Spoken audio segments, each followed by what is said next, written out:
কোনো চিল্লাচিল্লি করবি না, দেশে কোনো আইন শৃঙ্খলা নাই, যা বলতেছি চুপচাপ শোন। আমি বললাম ভাই আমি এরকম কোনো কিছু করবো না, আপনি যেটা করতে বলেন আমি সেটাই করতেছি। ওই পুরোনো বিল্ডিং এর চাবি ওদের কাছেই ছিল, কারণ ওরা চাবি খুলেই আমাদেরকে ধরে নিয়ে গেল আর কি। ছেলেকে নিয়ে পরের ইয়েটা দিয়ে যাব, তার মানে কল্যাণপুরের কাটা দিয়ে আসব। তো ওর পানির পাশা ধরছে।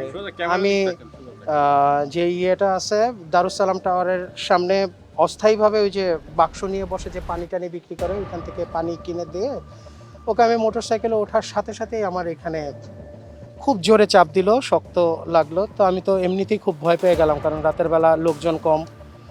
আমি পিছনে তাকায় দেখি মাহরুসের পিছনে একজন, মাহরুস হচ্ছে আমার ছেলে। তো আমি বললাম যে ভাই কি হয়েছে, বলার সাথে সাথে আমাকে এইখানে খুব জোরে একটা থাপ্পড় মারলাম, আমার চশমা খুলে পড়ে গেল। আমি বললাম যে ভাই আমি তো চশমা ছাড়া কিছু চোখে দেখি না, চশমাটা দেন। বলে কোনো চিল্লাচিল্লি করবি না, দেশে কোনো আইন শৃঙ্খলা নাই, যা বলতেছি চুপচাপ শোন। আমি বললাম ভাই আমি এরকম কোনো কিছু করবো না, আপনি যেটা করতে বলেন আমি সেটাই করতেছি। জেবিএস হোল্ডিংস লিমিটেড বললো যে সামনে গিয়ে ইয়েটা রাখ, মোটরসাইকেলটা রাখ। আমি বললাম আপনি নামেন। এটা বলার সাথে সাথে এখানে জোরে একটা ঘুষি মারছে। তো তখন আসলে আর মানে ওকে যে কিছু বলবো সেই শক্তিও নাই, মনের সেই সাহসও নাই। তো ওইখানে একটা মসজিদ আছে দারুসালাম টাওয়ারের পাশেই, সেখানে মসজিদের এখানে মোটরসাইকেলটা রেখে ওরা ৫-৬ জন ছিল। আমাকে আরেকটু সামনে কল্যাণপুরের ওদিকে নিয়ে গিয়ে হাতের বাম দিকে একটা গলিতে নিয়ে গেল। সেই গলিতে একটা খুব পুরনো বিল্ডিং, ওই পুরনো বিল্ডিংয়ের চাবি ওদের কাছেই ছিল, কারণ ওরা চাবি খুলেই আমাদেরকে ধরে নিয়ে গেল আর কি। নিয়ে যাওয়ার পরে উপরে ৫ কি ৬ তলা, মানে এখনও ওইভাবে মনে করতে পারতেছি না, এরকমই হবে ৫-৬ তলা।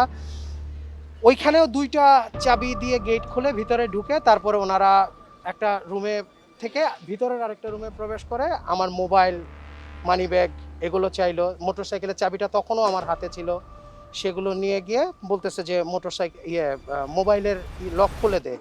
তা আমি বললাম যে আমাকে দেন, আমি ইয়েটা খুলি, লকটা খুলি। এটা বলার সাথে সাথে ওনার বয়সী একজন ছেলে এসে লাঠি এতটুকু দিয়ে প্রচণ্ড মার। এগুলি আমি দেখাতে পারবো, মারের দাগগুলি এখনো পর্যন্ত ভালোভাবে শুকায় নাই। তাই আমি বললাম ভাই মারতেছেন কিসের জন্য, আপনাদের যেটার জন্য ইয়ে করছেন আমার কাছে সেই কোনো কিছুই নেই, মানি ব্যাগ নিয়ে দেখেন। তো তারপর না না না চিনতাম না, না না কাউকে চিনি না। আমার ব্যাটারি সার্ভিসিংয়ের একটা ওয়ার্কশপ আছে। না না না না না না না কাউকে, আমি মোহাম্মদপুর থেকে আসতেছিলাম আমার খালাতো ভাইয়ের বাসা থেকে। ওরা ৫-৬ জন ছিল।